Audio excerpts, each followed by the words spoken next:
সাবেক প্রধানমন্ত্রী শেখ হাসিনার সময়ে অগ্রাধিকার ভিত্তিতে নিয়ে ৮টি প্রকল্পে অর্থ লোপাটের তথ্যের খোঁজে প্রধান উপদেষ্টার কার্যালয়ে চিঠি দিয়েছে দুর্নীতি দমন দুদক। একই সঙ্গে সংস্থাটির পক্ষ থেকে শেখ হাসিনা ও তার পরিবারের 4 সদস্যদের দেশে বিদেশে লেনদেনের নথি চাওয়া হয়েছে বাংলাদেশ ফাইন্যান্সিয়াল ইন্টেলিজেন্স ইউনিট BFIUর কাছে। তাহিদ সৌরভ জানাচ্ছেন বিস্তারিত।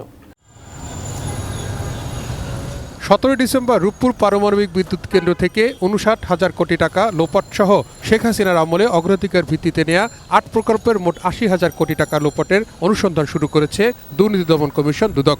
সংস্থার উপপরিচালক সালাউদ্দিনকে প্রধান করে 5 সদস্যের টিমও গঠন করা হয়েছে। এটাই সবচেয়ে কষ্ট।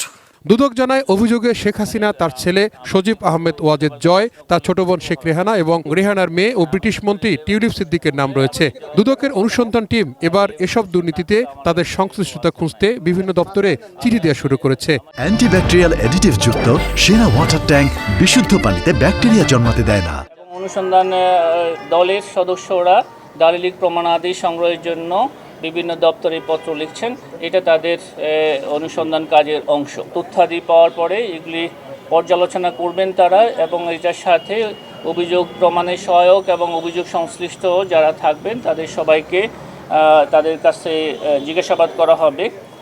অভিযোগ দুপক্ষকে অভিযোগ প্রমাণের সহায়ক এবং অভিযোগ সংশ্লিষ্ট যারা থাকবেন তাদেরকে এই বিষয়ে জিজ্ঞাসাবাদ করা হবে।